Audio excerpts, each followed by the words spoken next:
now we're finally here getting to talk about some of these really fun and interesting topics.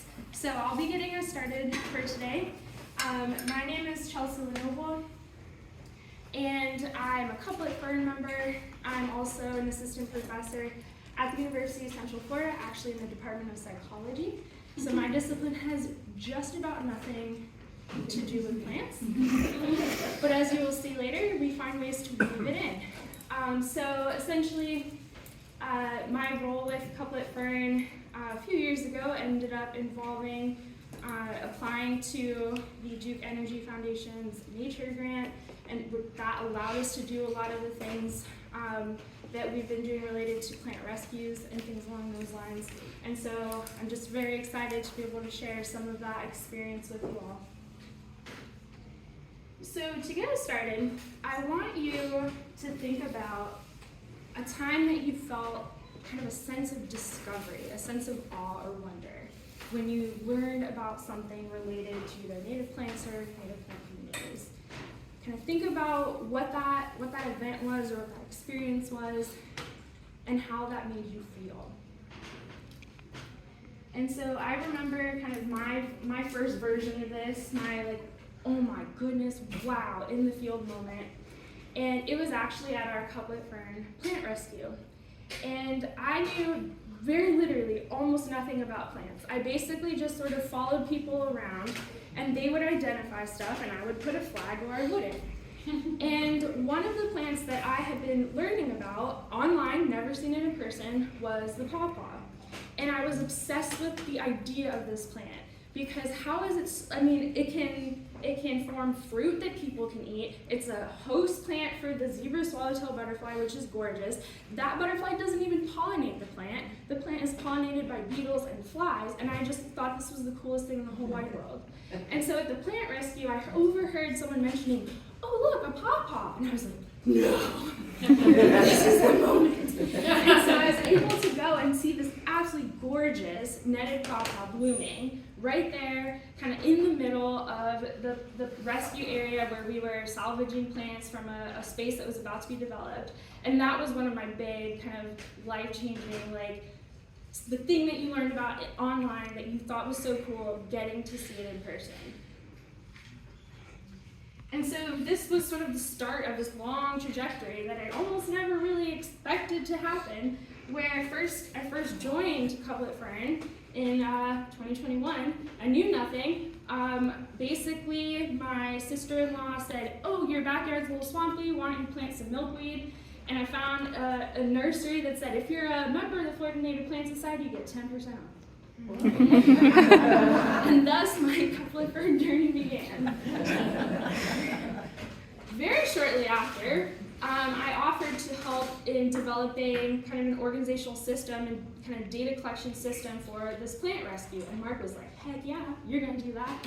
And so that is the first day that we actually went to that site where we were able to rescue these plants. And we kind of did that for quite a while. Eventually, we were able to apply for and actually were awarded a Duke Energy Foundation grant, which gave us $11,000 to continue our plant rescue effort and take the plants that we took from that one spot in Oviedo and give them homes in conservation areas so that we could, preserve these really cool species.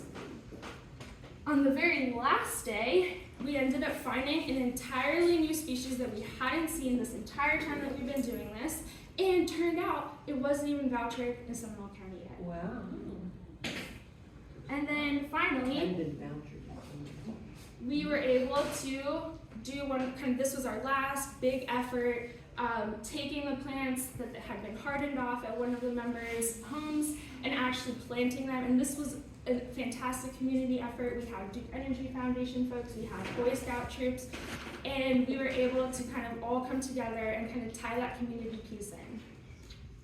And so one of the kind of lessons and the themes of today is that so much of that learning and so much of the inspiration that I experienced was possible due to technology and community, people teaching me how to use different things, people showing me these different aspects of how we can better learn about our natural world with technology. And so these are just some examples. I mean, From the top, we used mapping systems to put together what we referred to as galleries for where we were going to put the different plants based on different features and how easy or difficult it was to get there, and whether there were some lupines in the area. So like the people who know how to identify lupines can go, tramp around and plant stuff there, and the people who don't can stay in this other area.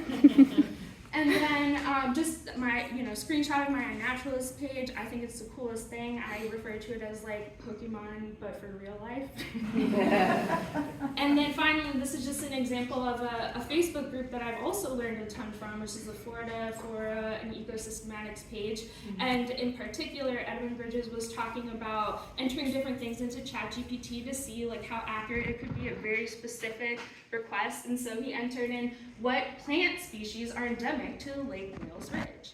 The ChatGPT, for one of the things, said the Florida scrub jay, not a plant species. And so just kind of, the themes and the things that you'll hear about later on today, we'll kind of touch on each of these points. And so talking about that, my last little wrap-up thing that we're really proud of, that one plant that we found on the very last day of the rescue, where after that we were never able to go back on that piece of property again. Now it's developed, all those things. We were able to actually have a specimen that we pressed and preserved. Can you spot the difference? If not, I'll help you out. Now, I have a screenshot from when we were able to actually send that in, and that was just a screenshot from a couple days ago. We vouchered it. So that was really cool. Like a psychology person excited about vouchering a plant. Like, what is this? This is what happens when we come together and teach each other about these things. So, big thank you to all the partners that made all of these things possible and allowed us to come together and do this plant rescue and put together this conference. And I really hope that you enjoyed all the sessions today. Thank you so much.